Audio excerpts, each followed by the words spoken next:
Olá, queridos, boa tarde. Professora Luane aqui falando. A gente vai dar início à nossa aula da quarta atividade complementar de ciências e a gente vai falar um pouco de outros gases que compõem a atmosfera. Na semana passada a gente falou do do gás carbônico e oxigênio, e hoje a gente vai falar dos gases nobres, do gás nitrogênio e também das camadas da atmosfera propriamente dita, tá bem? Então, olha só, vindo aqui para o nosso texto, essa parte aqui eu vou pular porque é um recado que eu estou dando para vocês se cuidarem com relação ao coronavírus, tá? E a gente vai partir da atividade aqui, onde fala de gases nobres. Então, os gases nobres, eles são gases raros, né? Porque eles são em pouca quantidade na atmosfera. Então, eles têm uma baixa quantidade na atmosfera e eles são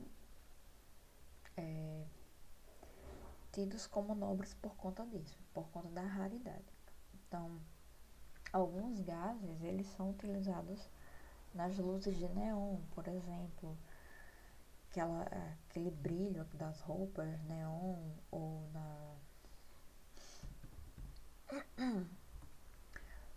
nas luzes e tal.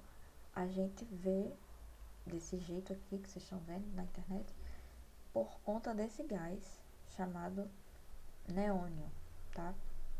Então, o neônio é o gás responsável por esse brilho que a gente vê nas luzes de neon. Outro exemplo de gás nobre que a gente também utiliza no dia a dia é o gás hélio, tá? Que ele é o gás que faz com que os balões flutuem. Então, se vocês lembrarem, por exemplo,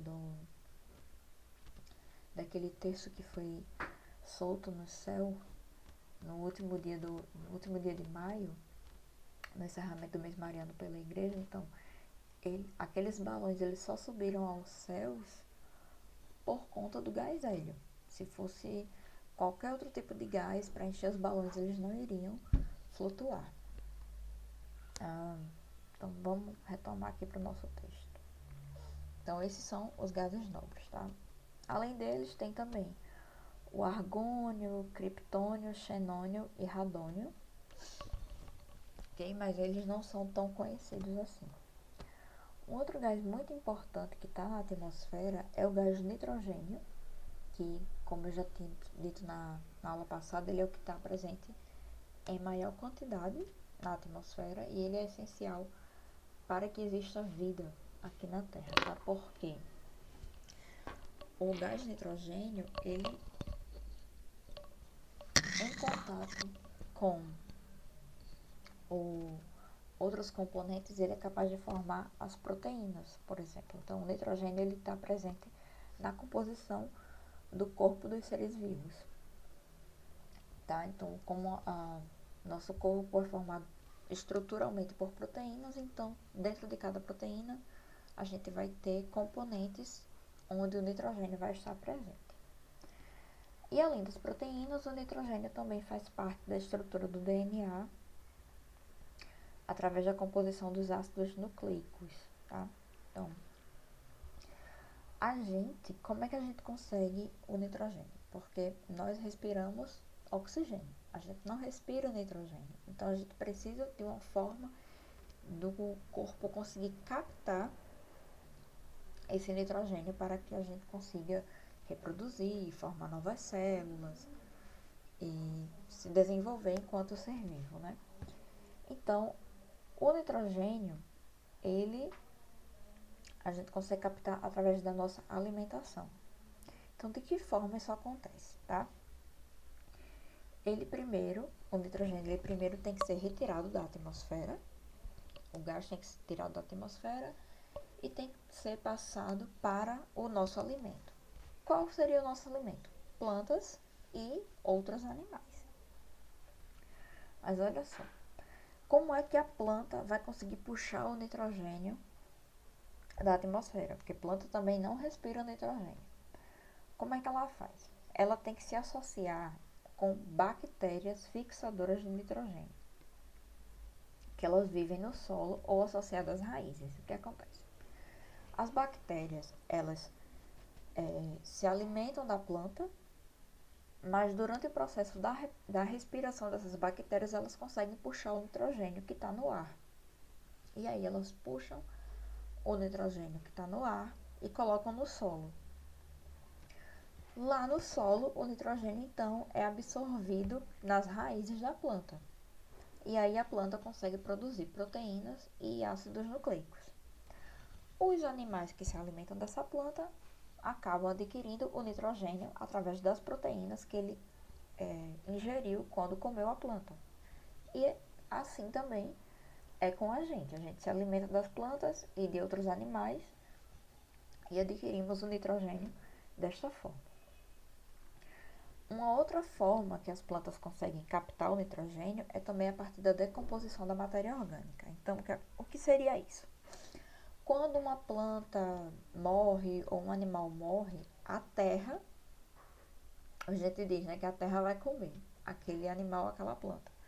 Mas como é que isso acontece? As bactérias, elas vão se alimentar daquele corpo morto, daquele cadáver, vão destruir o cadáver aos pouquinhos e aí as proteínas que tinham naquele corpo vão voltar para o solo.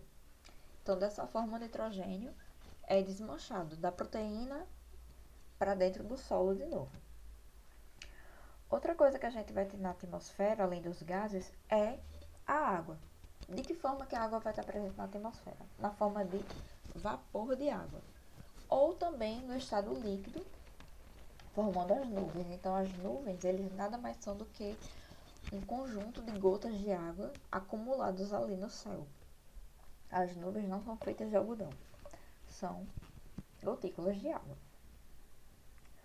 Então, tem a umidade do ar que está relacionada com a quantidade de vapor. Então, quanto mais vapor de água no ambiente mais úmido, fica aquele abafado, aquela sensação de você estar suando muito, porque tem muito vapor de água na atmosfera. E aí a gente tem a evaporação desse vapor de água, que é a liberação feita de vapor, a liberação de vapor de água dos rios, lagos e mares, e a transpiração, que é a liberação do vapor de água pelos seres vivos. Então, o nosso suor é a transpiração. E a evaporação da água em rios, lagos e mares é a evaporação. Tá? Então, na aula passada, a gente viu que a atmosfera era dividida em 5 camadas. Mas a gente não falou propriamente do que é que tinha em cada uma dessas camadas. Então, a gente vai ver isso agora, tá? Então, vamos pegar lá de baixo, primeiro, do solo até o espaço sideral. Então, olha só. Aqui no solo, a gente tem a nossa primeira camada, que é a troposfera. É onde a gente vive. Então, a camada inferior da atmosfera, troposfera, ela vai do nível do mar até cerca de 12 quilômetros de altitude. Então, a sua temperatura atinge 60 graus na parte superior. E é nessa faixa que ocorre a maioria dos fenômenos climáticos. Então, quais seriam esses fenômenos climáticos? Chuva, vento, raios, trovões, eles vão acontecer na troposfera, tá? Partindo da troposfera, a gente vai chegar na estratosfera, tá? Aliás, aqui, a troposfera está aqui, essa aqui é a estratosfera. A estratosfera, ela vai até 50 quilômetros acima do nível do mar. Então, a gente tem o solo, tem a troposfera, e aí essa camada de cima é a estratosfera. E é onde fica a camada de ozônio. Essa camada de ozônio, gente, ela é muito importante para impedir que os raios solares queimem a nossa pele. Porque quando os raios batem na camada de ozônio, boa parte fica ali segura, a camada de ozônio segura, e passa apenas uma pequena quantidade de raios que garante a vida na Terra e não mata ninguém. Na próxima aula, a gente vai ver com mais detalhes a importância dessa camada de ozônio, tá? Partindo da estratosfera, a gente vai ter então a mesosfera, que é a camada mais fria da atmosfera.